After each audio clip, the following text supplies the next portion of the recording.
কোনো বাচ্চা ছেলে ভিডিওটা দেখবে না, স্কিপ করে চলে যাবে। আর যারা বাইরে কাজে আসেন তাদের জন্য এই কথাটা, ট্রেনে উঠে কোনো ঝামেলা করবেন না। যে কোনো পরিস্থিতিতে আপনার সিট ধরেছে ধরে রাখুন, কারণ এমনও টাইম হতে পারে অনেক কিছু হয়ে যেতে পারে, ঠিক আছে? কারণ আপনি মরে যাবেন, কারোর কিচ্ছু হবে না।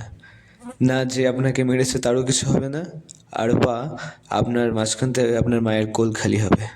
তাই এই ভিডিওটা তোমার জন্য একটা বাস্তব ঘটনা। বাইরে থেকে একটা ছেলে বাড়িতে যাচ্ছিল, এই তো বেশি দিন ঘটনা না, আমার কাছে ভিডিও পাঠালো, আমি তাই দেখলাম। আমার আনুমানিক এটাই বলে। সন্ধ্যায় ট্রেনে উঠেছে, তার পরের দিন সকালবেলা আমাদের কাছে ফোন করেছে, ভাই আমার সাথে খুব একটা ঝামেলা হয়েছে একটা ছেলের সাথে। আমরা বললাম যে ঝামেলা টামেলা করিস না, ভালোভাবে চলে যা, ঠিক আছে?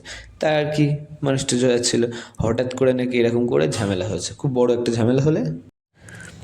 তার পরের দিন সকালবেলা আমরা খবর পাচ্ছি উড়িষ্যার কোনো একটা থানার মধ্যে ছেলেটার লাশ পাওয়া আছে।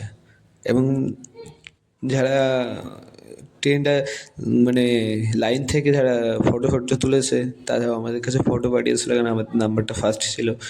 আমরা ফটো দেখলাম, আপনারাও দেখেন কি অবস্থা। এরকম অবস্থার যেন আপনি কোনো সময় ঝামেলা করবেন না, যা হয়ে যায় যাক।